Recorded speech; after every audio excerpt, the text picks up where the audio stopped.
Friends, आप सभी लोग सक्षमता परीक्षा के एग्जामिनेशन में पूरे जोश से लगे हुए होंगे। आपका तैयारी भी लगभग पूरा हो चुका होगा। 26 फरवरी से आपका एग्ज़ाम स्टार्ट हो रहा है, जो 13 मार्च तक चलेगा। अब आप सभी लोग जो है कहीं ना कहीं क्वेश्चन, जो ऑब्जेक्टिव क्वेश्चन है जो आपके एग्ज़ाम्स में आएंगे, उसके तैयारी में लगे होंगे, उसको सॉल्व कर रहे होंगे। और जैसा आप जानते हैं, आपका जो पैटर्न है एग्जामिनेशन का, वो 30 मार्क्स का भाषा होगा और 1 to 5 में 120 मार्क्स एक तरह से जनरल स्टडीज़ ही होगा, सामान्य अध्ययन ही होगा। और 6 to 8, 9 to 10 और 11-12 में 40 मार्क्स का जो है वो सामान्य अध्ययन होगा। ठीक है, तो अभी हम लोग सामान्य अध्ययन देखेंगे। ठीक है, और जैसा आप जानते हैं, सामान्य अध्ययन में 8 सब्जेक्ट्स आपको पढ़ना है और सामान्य अध्ययन से 40 क्वेश्चंस आएंगे, ये भी आप अच्छे से जानते हैं। अब ये जो 40 क्वेश्चन है वो अलग अलग सब्जेक्ट से आएगा। जैसे इतिहास में सिर्फ आपको आधुनिक भारत का इतिहास पढ़ना है, मॉडर्न हिस्ट्री पढ़ना है, आपको प्राचीन या मध्यकालीन भारत में इतिहास में नहीं जाना है। उसके बाद भूगोल है, राजनीति शास्त्र है, अर्थशास्त्र है, विज्ञान है, गणित है, समसामयिकी है, करंट अफेयर्स जिसको कहते हैं आप, बिहार विशेष से भी 1-2 क्वेश्चंस हो सकते हैं। तो आप देखेंगे कि बहुत सारा जो है इसमें आपको पढ़ना है, लेकिन समय तो अब उतना है नहीं हमारे पास में। तो आप यदि इतिहास और करंट अफेयर्स, विज्ञान, ये तीनों अच्छे से पढ़ लेते हैं तो कहीं ना कहीं 40 में से कम 20 क्वेश्चंस तो आप बना ही दीजिएगा। आधुनिक भारत से जो आप एक्सपेक्ट कर सकते हैं वो 8 से 10 क्वेश्चंस आपके एग्जामिनेशंस में आ सकते हैं। तो आज मैं आपके लिए जो है आधुनिक भारत जो है सामान्य अध्ययन का, जो आधुनिक भारत का इतिहास पार्ट है, पोर्शन है, उसके 40 क्वेश्चंस जो मोस्ट इंपॉर्टेंट क्वेश्चंस हैं। और ये भी चलिए हम लोग देख लेते हैं कि आपका कितना तैयारी है, आप कितना बता पाते हैं आंसर ऑब्जेक्टिव क्वेश्चंस का। और नहीं तो फिर आप जो ऑब्जेक्टिव क्वेश्चंस होगा, जो आंसर हम बताएंगे, वो आप नोट कर लीजिएगा और उससे फिर आप कंठस्थ कर लीजिएगा, उसको आप याद कर लीजिएगा। जो भी क्वेश्चंस हम लोग यहाँ पे लेने वाले हैं, लगभग आधुनिक भारत में मैं आपका 350 से 400 क्वेश्चंस करवाऊंगा और आप उम्मीद कीजिए कि वहाँ से क्वेश्चंस आ जाएंगे। तो चलिए पहला जो सेट है आज 40 क्वेश्चन का, आज अभी हम लोग देखते हैं। ठीक है, तो पहला क्वेश्चन आप सभी लोग जानते हैं, जब यूरोपियन यानी यूरोप से, जैसे अंग्रेज हो गए, पुर्तगालीज हो गए, फ्रांसीसी हो गए, डच हो गए, ये लोग जब भारत में आया तो वहाँ से आधुनिक भारत का इतिहास जो है ना वो स्टार्ट होता है। तो हम लोग वहाँ से ही क्वेश्चंस ले रहे हैं। तो आप जानते हैं सबसे पहले जो है भारत में पुर्तगालीज जो है वो आए थे। ठीक है, तो पहला क्वेश्चन जो है वो ये है, पुर्तगाली उपनिवेश का प्रथम वायसराय भारत में कौन हुआ? यदि आप पढ़ें तो चलिए बताइए कौन सा होगा। 1505 में। ठीक है, 1505 में फ्रांसिस्को डी अल्मीडा, ठीक है, अल्मीडा, फ्रांसिस्को डी अल्मीडा वो भारत आया। और वही जो है फ्रांसिस्को डी अल्मीडा, यानी ये अल्मीडा जो है वो पहला वायसराय था, पुर्तगाली वायसराय। ठीक है, तो आप याद रखिएगा अल्मीडा जो है वो आंसर होगा। पुर्तगाल का कौन था पहला वायसराय भारत में? तो अल्मीडा। नेक्स्ट क्वेश्चन जब आप देखेंगे,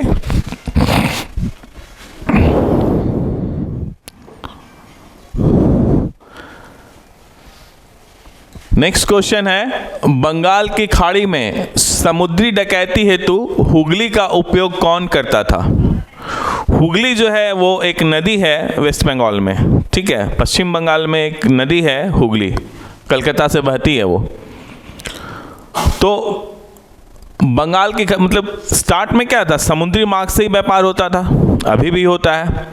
तो उस समय मैक्सिमम जो व्यापार था वो समुद्री मार्ग से होता था। तो जब समुद्री मार्ग से व्यापार करते थे तो बंगाल की खाड़ी में जो है ना, ये पुर्तगालीज जो थे, ठीक है, पुर्तगाली जो था वो लूट लेता था सामान लोगों का। यानी जो डकैती जो करता था बंगाल की खाड़ी में, वो कौन करता था? पुर्तगाली। ऐसे भी पूछ सकता है, ठीक है। तो वहाँ जो हुगली नदी का जो उपयोग है, ठीक है, वो कौन करता था? हुगली नदी का उपयोग। तो इसका भी आंसर क्या हो जाएगा हमारा?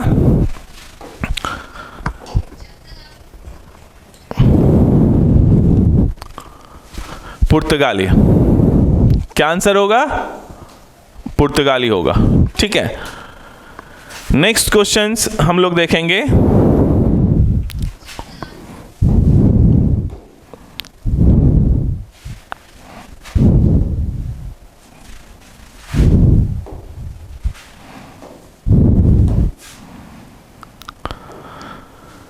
नेक्स्ट क्वेश्चंस आप देखिए, निम्नलिखित अंग्रेजों में किसे जहांगीर ने खान की उपाधि से सम्मानित किया था? ठीक है, तो आप जहांगीर, ठीक है, मुगल शासक थे जहांगीर, तो उसने किसे, इसमें से किस अंग्रेज को जो है खान की उपाधि से नवाजा गया था? तो ए है Hawkins, B sir Thomas Roe, C Edward Terry, उपरोक्त में से कोई नहीं। तो 1608 में, ठीक है, एक हॉकिंस, ईस्ट इंडिया कंपनी जो है उसका एक मुलाजिम था, उसमें काम करने वाला एक कर्मी था हॉकिंस। और हॉकिंस जो है वो 1608 में, ठीक है, 1608 में जो है वो इसके दरबार में गया था, ठीक है। तो जहांगीर ने हॉकिंस को खान के उपाधि से नवाजा था। इसे फिरंगी खान या अंग्रेजी खान, जहांगीर ने इसको कौन से नाम से बुलाया था? फिरंगी खान या अंग्रेजी खान। तो हॉकिंस को जो है खान के उपाधि से नवाजा गया था, ठीक है।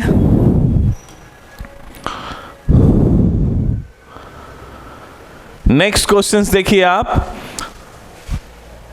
भारत में 1612 ईस्वी में अंग्रेजों ने अपनी पहली फैक्ट्री कहाँ स्थापित की थी? तो 1608 में जो है ना जहांगीर के पास में कौन गया? हॉकिंस गया। उसके बाद 1612 में, ठीक है, कितने में? 1612 में जो है अंग्रेज अपना पहला फैक्ट्री स्थापित किया था। जो पहला, जो भी यूरोपियन आए ना, सब लोग अपना फैक्ट्री यहाँ पे स्थापित किए, एस्टैब्लिश किए। क्यों? क्योंकि फैक्ट्री से ही वो अपना व्यापार, जो भी व्यापार उनको करना था, ज़्यादातर वो लोग सूती वस्त्र, शोरा, चीनी, मसाला, ये सब का ही वो लोग, अफीम, इन सभी चीज़ों का वो लोग व्यापार करते थे। तो उसके लिए फैक्ट्री एस्टैब्लिश, तो लगभग सभी, चाहे वो डच हो, पुर्तगालीज हो, हर एक ने अपना फैक्ट्री यहाँ पे एस्टैब्लिश किया, ठीक है। तो जो सबसे पहला फैक्ट्री अंग्रेज ने जो एस्टैब्लिश किया था, स्थापित किया था, ये अक्सर क्वेश्चंस आपके एग्जाम्स में आते हैं, वो कौन सा है? गुजरात में सूरत। यानी सूरत में जो है 1612 ईस्वी में पहला जो है अंग्रेज जो है फैक्ट्री स्थापित किया था। क्वेश्चन ऐसे भी पूछ सकता है कि अंग्रेजों ने सबसे पहले कौन से वर्ष में अपना पहला फैक्ट्री स्थापित किया? तो याद रखिएगा 1612 में, ठीक है। ये क्वेश्चंस बहुत इंपॉर्टेंट हो जाता है, अंग्रेज कब अपना पहला फैक्ट्री स्थापित किए? तो कब किए? 1612 में। कहाँ किए? तो सूरत में, ठीक है। नेक्स्ट क्वेश्चन जब आप देखेंगे, डच ईस्ट इंडिया कंपनी, यानी नीदरलैंड या हॉलैंड, ठीक है, यूरोप में एक देश है नीदरलैंड या हॉलैंड, वहाँ के लोगों को डच हम लोग कहते हैं, ठीक है। तो डच ईस्ट इंडिया कंपनी, यानी हॉलैंड और नीदरलैंड के भी लोग जो है भारत में आए, और वो जो है जब आए तो उन्होंने भी अपना फैक्ट्री जो है अलग अलग जगह पे स्थापित किया। तो उसी क्रम में बिहार में भी उसने, ठीक है, बिहार के पटना में भी अपना उन्होंने फैक्ट्री स्थापित किया, एस्टैब्लिश किया। तो क्वेश्चंस है, ये क्वेश्चंस अक्सर आता है कि डच ईस्ट इंडिया कंपनी ने किस वर्ष अपनी फैक्ट्री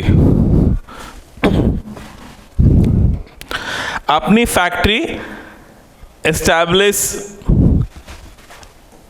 अपनी फैक्ट्री पटना में स्थापित की।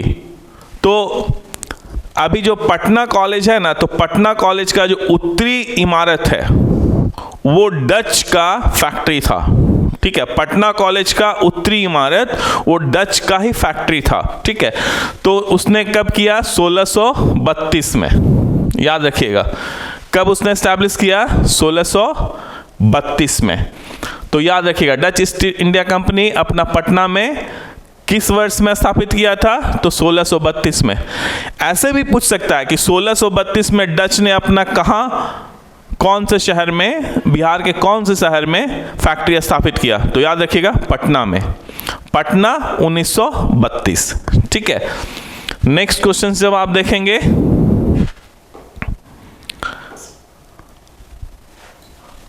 उस क्षेत्र की पहचान करें जहां से यूरोप वासियों को सर्वोत्तम सोरा और अफीम प्राप्त होता था। सोरा, अफीम, चीनी, सूती वस्त्र, ये सब का ये लोग व्यापार करते थे। तो बेस्ट क्वालिटी का जो सोरा और अफीम कहाँ से इनको मिलता था? कौन से प्रांत से? बिहार, गुजरात, बंगाल, मद्रास। तो याद रखिएगा, बिहार से जो है ना इनको बेस्ट क्वालिटी सोरा और अफीम प्राप्त होता था, ठीक है। अफीम तो खास करके आप अभी भी कभी कभी कोई गांव में जाएंगे ना, तो आपको गांव में दिख जाएगा अफीम का खेती करते हुए लोग, लेकिन चूंकि वो बैन है, इलीगल है, इसलिए चोरी छुप के आप देख सकते हैं। तो अफीम जो है, ठीक है, बिहार से जो है वो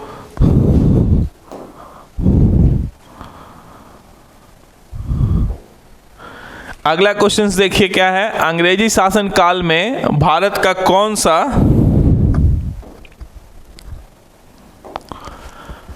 अंग्रेजी शासन काल में, ठीक है, शासन काल में भारत का कौन सा क्षेत्र अफीम उत्पादन हेतु प्रसिद्ध था? तो अभी अभी हम बता रहे थे बेस्ट क्वालिटी कहाँ मिलता था? बिहार में। तो क्वेश्चन से क्या? बिहार, दक्षिणी भारत, गुजरात, असम, ठीक है, ये ऑप्शंस हैं आपके 4। तो कहाँ सबसे अच्छा क्वालिटी का मिलता था? तो बिहार में।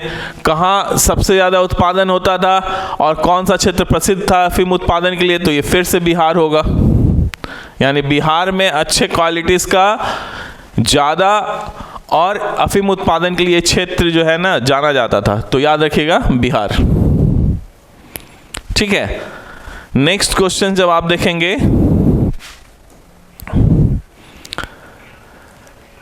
हम सब लोग जानते हैं कोहिनूर हीरा के बारे में, ठीक है। कोहिनूर हीरा बड़ा फेमस है, सब लोग जानते हैं। तो ये रंजीत सिंह के पास में था भारत में। तो रंजीत सिंह ने जो है, क्वेश्चन है, रंजीत सिंह ने सुप्रसिद्ध कोहिनूर हीरा, रंजीत सिंह ने सुप्रसिद्ध कोहिनूर हीरा प्राप्त किया था किससे? शाह शुजा से, जमा शाह से, दोस्त मोहम्मद से, सर अली से। तो ये जो है ना शाह शुजा से जो है,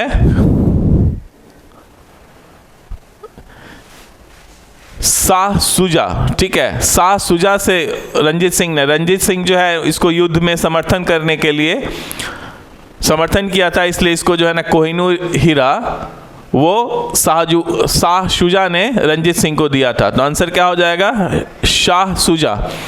रंजीत सिंह ने सुप्रसिद्ध कोहिनूर हीरा प्राप्त किया था किससे? शाह शुजा से।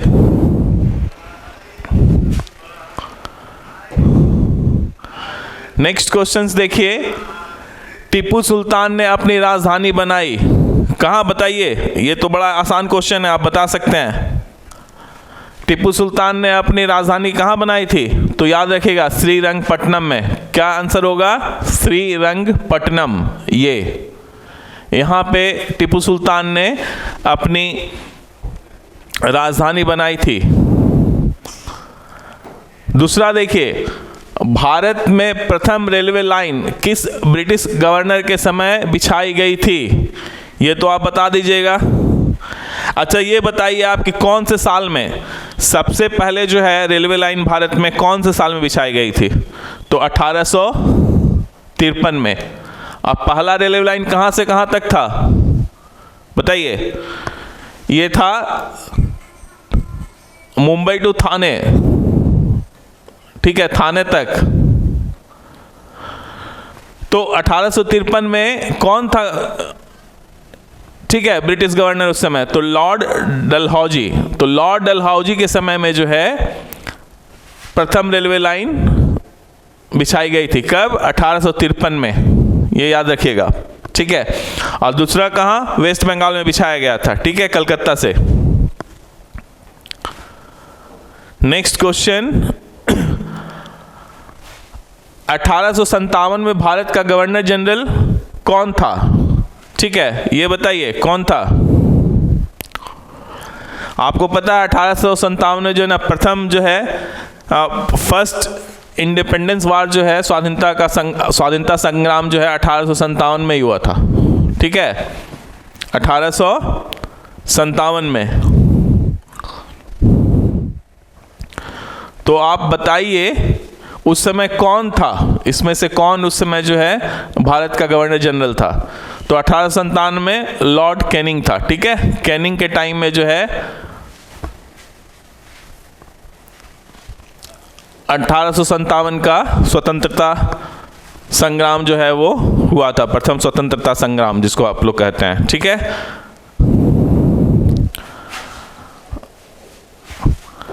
नेक्स्ट क्वेश्चन है, 1857 के विद्रोह का नेतृत्व बिहार में किसने किया? बिहार का सिंह किसको कहते हैं बताइए? तो बिहार का सिंह किसको कहा जाता है? बाबू कुंवर सिंह को, ठीक है।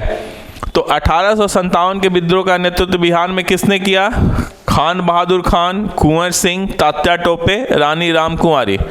तो हम सब लोग जानते हैं बिहार में जो है 80 साल के जो वृद्ध व्यक्ति थे, ठीक है, जगदीशपुर के वो राजा हुआ करते थे, ठीक है, और इनको बिहार के सिंह के नाम से भी जाना जाता है। तो आंसर हो जाएगा आपका कुंवर सिंह, बाबू कुंवर सिंह, ठीक है, ये आंसर हो जाएगा। नेक्स्ट क्वेश्चन, कुंवर सिंह राजा थे, अभी अभी हम बता रहे थे आपको कि कहाँ के राजा थे। बाबू कुंवर सिंह कहाँ के राजा थे? तो जगदीशपुर के थे, ठीक है, शाहाबाद में जो है एक जगह है जगदीशपुर, जगदीशपुर के राजा हुआ करते थे बाबू कुंवर सिंह, ठीक है, जगदीशपुर, ये याद रखिएगा। बाबू कुंवर सिंह से एक क्वेश्चन आ सकता है आपके एग्जाम्स में, कुछ भी आ सकता है, ठीक है। नेक्स्ट क्वेश्चन जब आप देखेंगे, कुंवर सिंह अंग्रेजों के खिलाफ 1857 के विद्रोह में किस जगह शामिल हुए थे? किस जगह?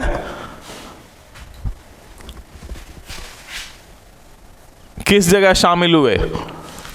आरा, पटना, बेतिया, वाराणसी। तो कुंवर सिंह जो है ना खिलाफ जो है वो आरा में, ठीक है, आरा में। तो आंसर क्या हो जाएगा? आरा में शामिल हुए थे। नेक्स्ट क्वेश्चन जब आप देखेंगे, कुंवर सिंह ने 1857 के विद्रोह का नेतृत्व किस प्रांत से किया? तो ऑब्वियसली कौन सा प्रांत है? बिहार के थे वो बाबू कुंवर सिंह। आरा कहाँ है? शाहाबाद कहाँ है? बिहार में। तो किस प्रांत से किया? तो बिहार से किया। तो याद रखिएगा बिहार आंसर होगा, ठीक है। नेक्स्ट है, 1857 के विद्रोह का नेतृत्व किसने किया? यानी बिहार में जो है 1857 का नेतृत्व किसने किया? तो किसने किया था? अभी हम लोग उस देख ही रहे हैं, आंसर हो जाएगा कुंवर सिंह। 1857 विद्रोह का बिहार में नेतृत्व किसने किया? तो बाबू कुंवर सिंह, ठीक है। नेक्स्ट क्वेश्चन देखिए आप, 1857 विद्रोह मुख्यतः किस कारण से असफल रहा? हिंदू मुस्लिम एकता की कमी, किसी सामान्य योजना और केंद्रीय संगठन की कमी, इसके प्रभाव का सीमित क्षेत्र, जमींदारों की सहभागिता। ठीक है, तो इसका आंसर क्या हो जाएगा? इसका आंसर होगा केंद्रीय संगठन की कमी यहाँ पे थी। ठीक है, और कोई योजना भी नहीं था वहाँ पे, अचानक हुआ था, तो इसलिए किसी समान योजना और केंद्रीय संगठन की कमी आंसर होगा, बी आंसर होगा, याद रखिएगा। नेक्स्ट क्वेश्चन,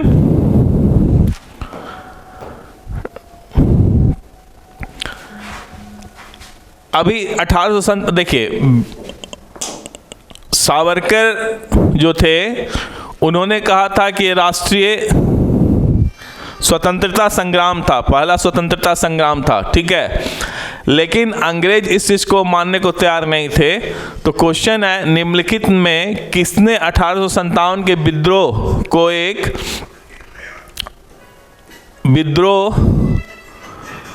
एक षड्यंत्र की संज्ञा दी? तो आंसर क्या होगा? Sir James Outram and W Taylor. B option है sir John K, C sir John Lawrence और डी टी.आर. होल्मस। तो आंसर क्या इसका है? Sir James Outram and W Taylor. Answer क्या हो जाएगा? ए। ठीक है, नेक्स्ट क्वेश्चन देखिए। हम लोग को पता है कि नील की खेती की जाती थी, आप लोग सब लोग जानते होंगे नील के बारे में। ठीक है, नील के बारे में आप सब लोग जानते होंगे। और एक समय में था यहाँ पे तीन कठिया सिस्टम प्रचलित था। ठीक है, तो उस समय नील की खेती करना पड़ता था। तो नील कृषकों की दुर्दशा पर लिखी गई पुस्तक नील दर्पण, यानी ये पुस्तक का नाम है नील दर्पण, के लेखक कौन थे? बंकिम चंद्र चटर्जी, दीनबंधु मित्र, शरद चंद्र चटर्जी, रविंद्रनाथ ठाकुर। तो देखिए, नील दर्पण जो है ना, इसके लेखक थे दीनबंधु मित्र। आंसर हो जाएगा दीनबंधु मित्र। ठीक है, नेक्स्ट क्वेश्चन देखिए। पागल पंथ की स्थापना किसने की थी? ये तो आप बता दीजिएगा, बताइए पागल पंथ की स्थापना किसने की थी? पागल पंथ की स्थापना करम शाह ने किया था। किसने किया था? करम शाह ने। तो आंसर क्या हो जाएगा? करम शाह, ये आंसर हो जाएगा। याद रखिएगा, पागल पंथ की स्थापना करम शाह ने किया था। ठीक है, नेक्स्ट है, कूका आंदोलन को किसने संगठित किया? ठीक है, तो कूका आंदोलन से इसमें गुरु रामदास, गुरु नानक, गुरु राम सिंह, गुरु गोविंद सिंह, बताइए कौन इससे रिलेटेड है, संबंधित है? तो है गुरु राम सिंह। ठीक है, तो गुरु राम सिंह जो है, इन्होंने कूका को जो है सिख धर्म में जो भी कुरीतियाँ थी उसको ठीक ठाक करने के लिए गुरु राम सिंह ने जो है ना कूका आंदोलन को संगठित किया था। ठीक है, तो आंसर क्या हो जाएगा? कूका आंदोलन से कौन संबंधित है? गुरु राम सिंह। तो आंसर क्या हो जाएगा? गुरु राम सिंह, गुरु राम सिंह। ठीक है, नेक्स्ट क्वेश्चन जो है, मानव बलि का निषेध करने के कारण अंग्रेजों के विरोध करने वाली जनजाति का नाम पूछ रहा है, बताइए कौन सा होगा? मानव बलि को लोग जो है ना, मानव बलि प्रथा जो है इसमें प्रचलित था, बताइए इसमें किसमें कौन सा जनजाति एसटी है जिसमें मानव बलि प्रचलित हुआ करता था? और जब अंग्रेजों ने उसको बंद करना चाहा तो उसके विरोध में जो है किसने आवाज उठाया? तो खोंड जो जनजाति है, खोंड। ठीक है, खोंड जनजाति, इसमें मानव बलि प्रथा प्रचलित था। ठीक है, खोंड में। तो आंसर क्या हो जाएगा? खोंड। नेक्स्ट देखिए,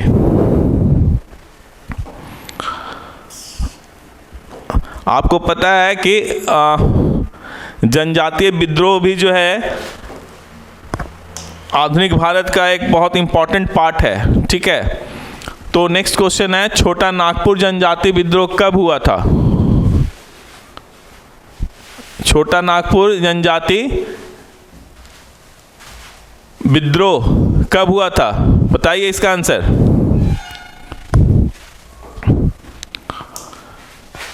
इसका आंसर बताइए फटाफट।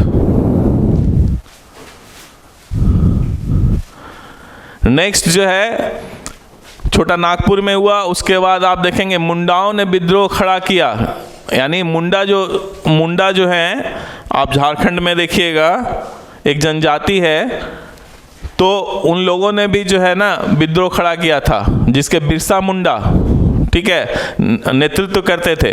वो कब हुआ था? 1885 में, 1888 में, 1890 में, 1895 में। एक्चुअली वो ये है 1899 से 90 इसके बीच का, ठीक है। लेकिन ये ऑप्शंस इसमें नहीं मिल रहा है, तो मोस्ट नियर कौन सा है? 1895। तो आंसर क्या हो जाएगा? 1895। आप याद रखिएगा मुंडा का जो विद्रोह है इस टाइम में हुआ है, 1899-90, ठीक है, इस दौरान। तो 1895 आंसर इसका हो जाएगा, ठीक है। नेक्स्ट क्वेश्चन जो है, उल गुलान विद्रोह किससे जुड़ा था?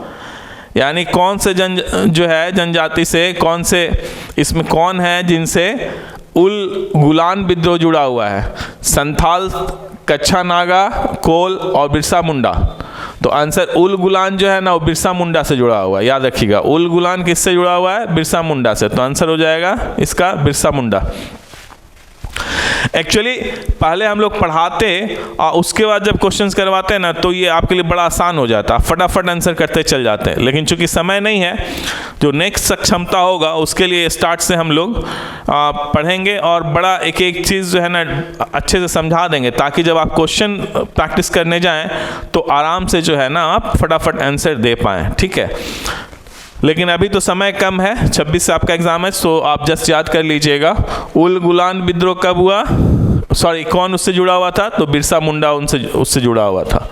नेक्स्ट क्वेश्चन देखिए, बिरसा मुंडा का कार्य क्षेत्र कौन सा था? अब बिरसा मुंडा जो है ना झारखंड से जुड़े हुए थे, तो आप बताइए इसमें से बिरसा मुंडा, ये तो बड़ा आसान सा क्वेश्चन है, ये तो कोई भी बता देना चाहिए। बिरसा मुंडा का कार्य क्षेत्र कौन सा था? चंपारण, रांची, बलिया, अलीपुर। आपको पता है ये रांची जो है ना वो झारखंड में है, तो आंसर क्या हो जाएगा? रांची। बिरसा मुंडा का कार्य क्षेत्र कौन सा था? रांची। रांची से भागलपुर, याद रखिएगा, रांची से भागलपुर। तो रांची इसका करेक्ट आंसर होगा, ठीक है। नेक्स्ट क्वेश्चन जो है वो है 1899 से 1900 ईस्वी की मुंडा क्रांति का नेता कौन था? तो मुंडा क्रांति जो है झारखंड में हुआ था, ठीक है। तो इसके कौन थे? सिंधु, बुड्ढा भगत, बिरसा मुंडा, शंभुदान। तो आंसर इसका जो है ना मुंडा क्रांति जो है वो बिरसा मुंडा से जुड़ा हुआ है। तो आंसर क्या हो जाएगा? बिरसा मुंडा, ठीक है। आंसर क्या होगा? बिरसा मुंडा। नेक्स्ट क्वेश्चन आप देखिए, बिरसा मुंडा किसके पक्ष में थे? अभी अभी हम बता रहे थे आपको बिरसा मुंडा कहाँ से जुड़ा हुआ था? झारखंड से। तो बिरसा मुंडा किसके पक्ष में थे? तो झारखंड के पक्ष में थे। लेकिन इनके टाइम में तो झारखंड नहीं बन पाया, बाद में आपको पता है झारखंड जो है बिहार से अलग होकर एक नया स्टेट बना, राज्य बना, जो झारखंड के नाम से जाना जाता है। तो बिरसा मुंडा किसके पक्ष में थे? झारखंड, उत्तरांचल, छत्तीसगढ़, इनमें से कोई नहीं। तो थे किसके पक्ष में थे? झारखंड के पक्ष में थे, ये आप याद रखिएगा। नेक्स्ट क्वेश्चंस देखिए, सत्यार्थ प्रकाश की रचना की गई थी किनके द्वारा? बताइए, ये तो बड़ा आसान सा क्वेश्चन है, ये सब क्वेश्चंस आते हैं आपके एग्जाम्स में। सत्यार्थ प्रकाश की रचना किसके द्वारा की गई थी? बताइए, सत्यार्थ प्रकाश की रचना किसके द्वारा की गई थी? राजा राम मोहन राय, महात्मा गांधी, स्वामी विवेकानंद, स्वामी दयानंद सरस्वती। तो सत्यार्थ प्रकाश जो है ना वो स्वामी दयानंद सरस्वती की, ठीक है, के द्वारा लिखी गई है। तो आंसर क्या हो जाएगा? स्वामी दयानंद सरस्वती। तो याद रखिएगा सत्यार्थ प्रकाश, स्वामी दयानंद सरस्वती, ठीक है। अगला क्वेश्चन हम लोग देखते हैं, अमृत बाजार पत्रिका की स्थापना किसने की? गिरीश चंद्र घोष, हरीश चंद्र मुखर्जी, एस.एन. बनर्जी, शिशिर कुमार घोष। इसमें से किनके द्वारा जो है ना अमृत बाजार पत्रिका? तो अमृत बाजार पत्रिका जो है वो शिशिर कुमार घोष, ठीक है, याद रखिएगा, शिशिर कुमार घोष। अमृत बाजार पत्रिका किनके द्वारा स्थापना की गई थी? शिशिर कुमार घोष के द्वारा, याद रखिएगा, शिशिर कुमार घोष के द्वारा। नेक्स्ट अगला क्वेश्चन हम लोग देखते हैं, भारतीय पुनर्जागरण आंदोलन के पिता कौन थे? ठीक है, ये तो अब बड़ा आसान सा क्वेश्चन है, हमको लगता है आप सब लोग बता दीजिएगा। भारतीय पुनर्जागरण, ठीक है, आंदोलन के पिता कौन माने जाते हैं? बाल गंगाधर तिलक, दयानंद सरस्वती, श्रद्धानंद, राजा राम मोहन राय। तो देखिए भारतीय पुनर्जागरण जो है उससे ये संबंधित हैं, ठीक है, राजा राम मोहन राय। तो इसका आंसर हो जाएगा राजा राम मोहन राय। भारतीय पुनर्जागरण आंदोलन के पिता राजा राम मोहन राय। नेक्स्ट क्वेश्चन सब हम लोग देखेंगे। निम्नलिखित में कौन आत्मीय सभा के संस्थापक थे? यानी इसमें से कौन जो है आत्मीय सभा, ठीक है, आत्मीय सभा के कौन थे संस्थापक? राजा राम मोहन राय, स्वामी दयानंद सरस्वती, स्वामी विवेकानंद, अरविंद घोष। तो इसका करेक्ट आंसर होगा राजा राम मोहन राय। आत्मीय सभा जो है वो के संस्थापक जो है, आत्मीय सभा के संस्थापक थे राजा राम मोहन राय। कौन थे? राजा राम मोहन राय। आत्मीय सभा के संस्थापक राजा राम मोहन राय थे, ठीक है। नेक्स्ट क्वेश्चन हम लोग देखेंगे।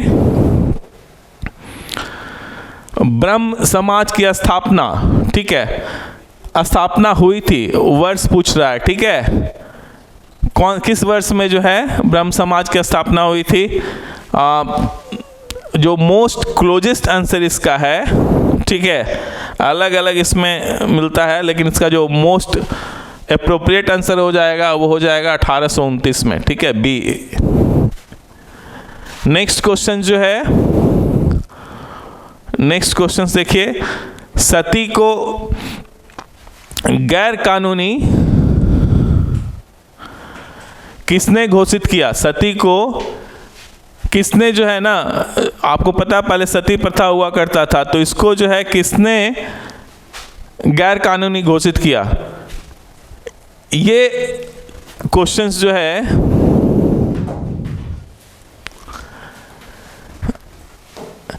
इसका आंसर, सती को गैर कानूनी किसने घोषित किया? Warren Hastings, William Bentinck, Cornwallis, Curzon. इसका आंसर आपको ढूंढना है, ठीक है, बड़ा सिंपल सा क्वेश्चन है और आप कितना तैयारी किए हैं वो भी दिख जाएगा। नेक्स्ट आप जो है ना ये टाइप, मतलब कि कमेंट सेक्शन में टाइप करके बताइएगा इसका आंसर क्या होगा, उसके बाद हम आपको इसका आंसर बता देंगे, ठीक है। सती प्रथा को किसने गैर कानूनी जो है घोषित किया था, ठीक है। नेक्स्ट क्वेश्चन आइए, प्रार्थना समाज के संस्थापक कौन थे?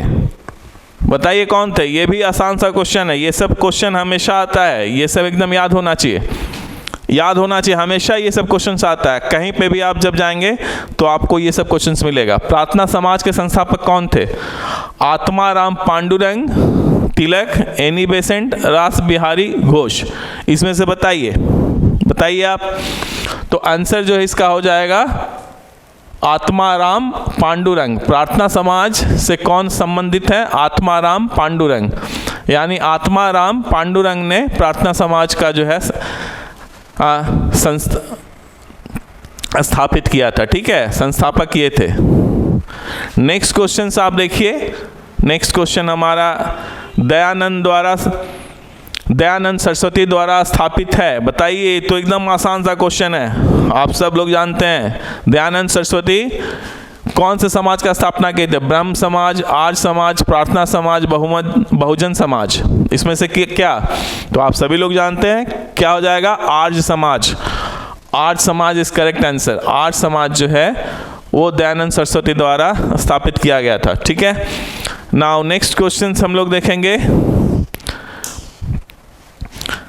किसने 1873 में सत्य शोधक समाज की स्थापना की? इसमें से किसने 1873 में सत्य शोधक समाज की स्थापना की?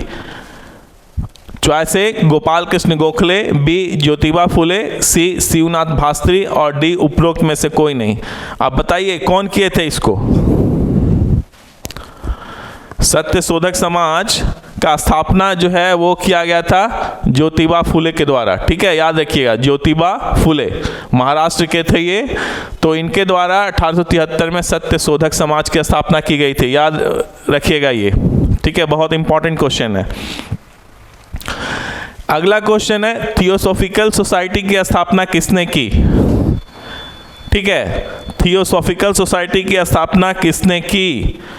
मैडम HP ब्लावेटस्की, राजा राम मोहन राय, महात्मा गांधी, स्वामी विवेकानंद। तो थियोसॉफिकल सोसाइटी का जो है ना किए थे मैडम HP ब्लावेटस्की द्वारा किया गया था। ए आंसर इसका हो जाएगा, ठीक है। Correct answer is a. Next questions देखते हैं हम लोग। भारतीय राष्ट्रीय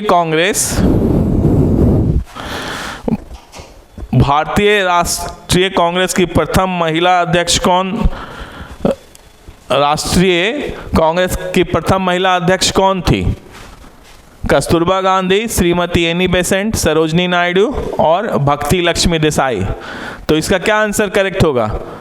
सरोजनी नायडू से कंफ्यूज मत हो जाइएगा, ये पहली भारतीय अध्यक्ष थी, 1925 में बनी थी, ठीक है, अध्यक्ष। लेकिन 1917 में ही जो है आप श्रीमती एनी बेसेंट, यानी श्रीमती एनी बेसेंट जो है आंसर इसका सही होगा। 1917 में पहली महिला अध्यक्ष बनी थी कांग्रेस की, भारतीय राष्ट्रीय कांग्रेस की, श्रीमती एनी बेसेंट। सरोजनी नायडू 1925 में बनी थी और ये पहली भारतीय महिला अध्यक्षा थी, भारतीय, ठीक है। लेकिन पहली कौन थी? तो एनी बेसेंट। नेक्स्ट क्वेश्चन जो है हमारा, स्वामी सहजानंद सरस्वती, यहाँ पे सहजानंद है लेकिन इनका पूरा नाम स्वामी सहजानंद सरस्वती था, ठीक है। तो स्वामी सहजानंद सरस्वती का संबंध था बिहार के जनजातीय आंदोलनों के साथ, बिहार के जातीय आंदोलनों के साथ, बिहार के किसान आंदोलनों के साथ, बिहार के मजदूर आंदोलनों के साथ। देखिए, स्वामी सहजानंद सरस्वती किसान से जुड़े हुए थे, किसान आंदोलन से जुड़े हुए थे, ठीक है, और इन्होंने किसान के लिए बहुत सारे काम भी किए। तो सहजानंद सरस्वती का संबंध किसके साथ में था? बिहार के किसान आंदोलनों के साथ। ये भी बहुत इंपॉर्टेंट, स्वामी सहजानंद सरस्वती से क्वेश्चंस आता ही आता है, तो एकदम याद रखिए किसान आंदोलन, ठीक है। तो किसान आंदोलन हो जाएगा, इससे आता है किसान से आंदोलन जुड़ा, बिहार से रह गया तो सीधा सहजानंद सरस्वती पे टिक कर देना है, कोई भी क्वेश्चन हो, ठीक है। तो ये 40 क्वेश्चन जो है बहुत इंपॉर्टेंट क्वेश्चन है आपके लिए। इसमें से 2 क्वेश्चन हमने आंसर आपको नहीं बताया है जो आपको बताना है, ठीक है। एक छोटा नागपुर का जो जनजातीय आंदोलन था वो आपको बताना है, और दूसरा जो है एक और क्वेश्चन मैंने आपके लिए छोड़ा है, तो दोनों का आंसर, ठीक है, आपको सती जो है कौन से गवर्नर जनरल के टाइम में जो है उसका सती को जो है का विरोध किया गया, निषेध घोषित किया गया, किनके समय में। तो ये दोनों क्वेश्चंस का आंसर आपको जो है कमेंट सेक्शन में बताना है आंसर लिखकर, ठीक है। और नहीं तो फिर हम नेक्स्ट वीडियो में आपको बता देंगे या उस कमेंट सेक्शन में लिख देंगे आंसर, ठीक है। तो ये 40 मोस्ट इंपॉर्टेंट क्वेश्चन से, इसको आप अच्छे से 2-3 बार सुन लीजिए और आप उम्मीद कर सकते हैं यहाँ से क्वेश्चंस आए, ठीक है। तो आज के लिए बस इतना ही। नेक्स्ट वीडियो में फिर हम आपसे दूसरे समान अध्ययन का है कोई दूसरा टॉपिक लेकर फिर से हम आपसे मिलते हैं। तब तक के लिए बाय बाय, धन्यवाद।